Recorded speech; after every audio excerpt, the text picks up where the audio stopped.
Dito tayo ngayon sa kusina. Aayusin natin ang ating fridge dahil ang gulo na. So, tingnan nyo ha. Ayan yung freezer. Di ba? Ang gulo. Kawawang fridge. Hindi na ayos. Ang dami-dami na mga abubot. So, linisan natin. At kung may time pa tayo, magbe-bake tayo mamaya na ang banana bread. Dahil ang aking saging ay hinog na. Samahan niyo ako sa aking paglilinis.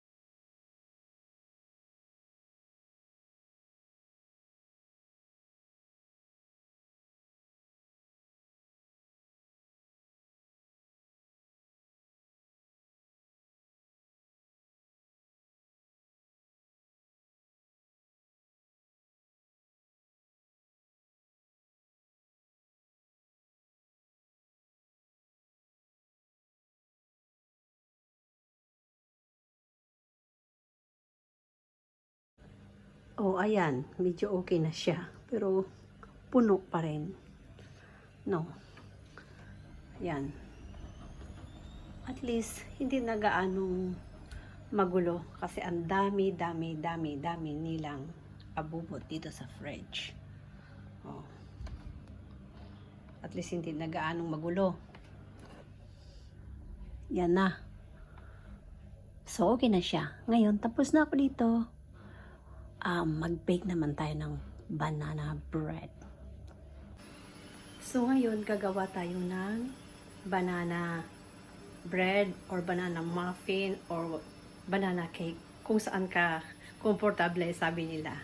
So, ito po ang ating gagawin. Papakita ko po. Saglit lang. Una, isi-switch on po natin yung ating oven ng 180 or 170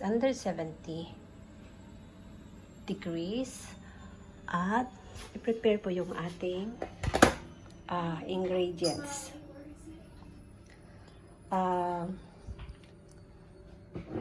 Dalawang cups na flour, pwedeng hindi gluten flour, at saka 1 tablespoon baking soda, tsaka 1/2 tablespoon of cinnamon. Nasaan ba yung cinnamon natin? Ito. 1/2 tablespoon of salt and 1/2 cup of vegetable oil. Pag kayo nag-bake, pag ako kasi nag-bake, hindi talaga ako gumagamit ng olive oil. Alaga ko, kahit ano lang mahagilap niya, kahit anong oil, ginagamit niya. Ako, sumusunod talaga ako sa sinasabing vegetable oil or ano ba yung isang ginagamit sa pang-baking?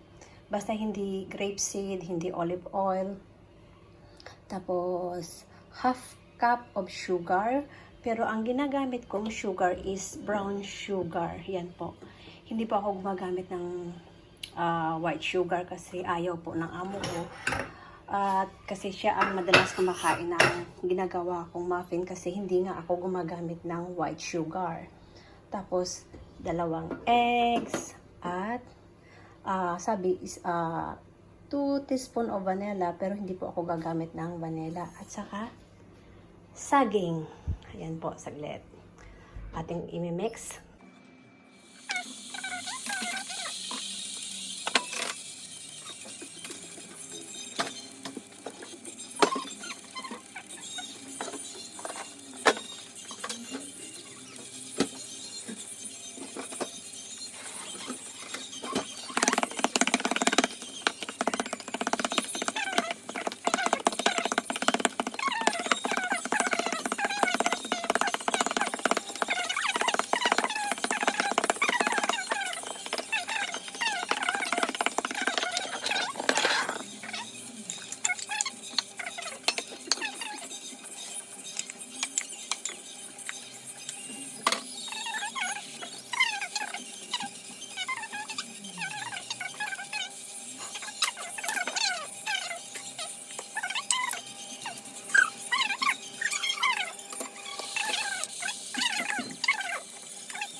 Ayan siya. Ipasok natin sa oven. Yan. Pasok natin sa oven. At saka, sabi is, lang,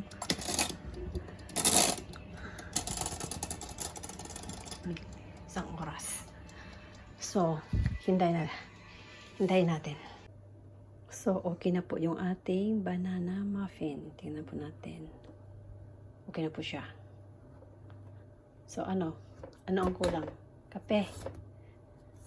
Masarap ito sa kape, mga kapatid. Napakasarap nito sa kape. So, hanggang dito na lang muna ang aking vlog-vlogan, ha? So, hanggang doon na lang ang aking vlog-vlogan, lutuan at linisan. So, sa hindi pa po nakasubscribe sa akin, like and subscribe and share. Salamat po. Bye!